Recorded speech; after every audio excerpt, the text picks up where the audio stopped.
ফকির চাচার কাছে যাচ্ছি তাবিজ নিতে। এই গ্রামে সন্ধ্যার পর পর আত্মা নেমে আসে।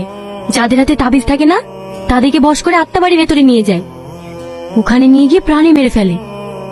এ যুগে এসব তোমরা সব কুসংস্কার কিভাবে বিশ্বাস করো? কুসংস্কার না, যেটা চোখে দেখি সেটাই বিশ্বাস করি। এটা আবার বলো না যে তুমি আত্মা দেখেছো। যদি বলি হ্যাঁ, চলে এসেছি আমরা। সাথীমা তুমি এই সময় কিছু বলবা? এই হ্যাঁ, এরা তিনজন গ্রামে নতুন এসেছে, তাই তাবিজ নেওয়ার জন্য এসেছি। এসবের কোনো মানে হয়? ভালো একটা ডাক্তার দেখালে তো হয়, ছেলেটি অল্প দিনের মধ্যে সুস্থ হয়ে উঠবে। ওর সাথে যেটা হয়েছে সেটার জন্য ডাক্তার না, তন্ত্রমন্ত্রের প্রয়োজন। ভাই আমার হাতে আগে বেঁধে দিতে বল। আমার যদি কিছু হয়ে যায় তাহলে আমার সোনা কাছে থাকবে। সোনা কে, গার্লফ্রেন্ড নাকি? না না, আমার পশু কুকুরের নাম। আমি ওকে রোজ সন্ধ্যাবেলায় খেতে দিই, ও আমাকে খুব ভালোবাসে।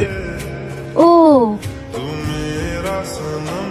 আচ্ছা, যাকে আত্মায় বশ করে তাকে তো প্রাণে মেরে ফেলে, তাহলে এ কিভাবে বেঁচে আছে? আত্মার বাড়ির চারিপাশে আমার একটা রেখা টানা আছে। কেউ ওই বাড়ির রেখা ভেদ করে প্রবেশ করতে গেলে আমি বুঝতে পারি। সেদিন আমি বুঝতে পেরে এই রাখালকে বাঁচিয়ে এনেছি। বাহ, আপনি দারুণ গল্প বানান তো। খুব ভালো মানুষ ছিল তোমার আব্বু। আমি কত করে বললাম যাসনি ওই আত্মা বাড়িতে, দরকার নেই অত টাকা পয়সার। শুনলই না আমার কথা। তোমার আব্বু বলতো জীবনে সুখী থাকতে হলে অনেক টাকা প্রয়োজন। এক কথায় আছে, লোভে পাপ আর পাপে মৃত্যু।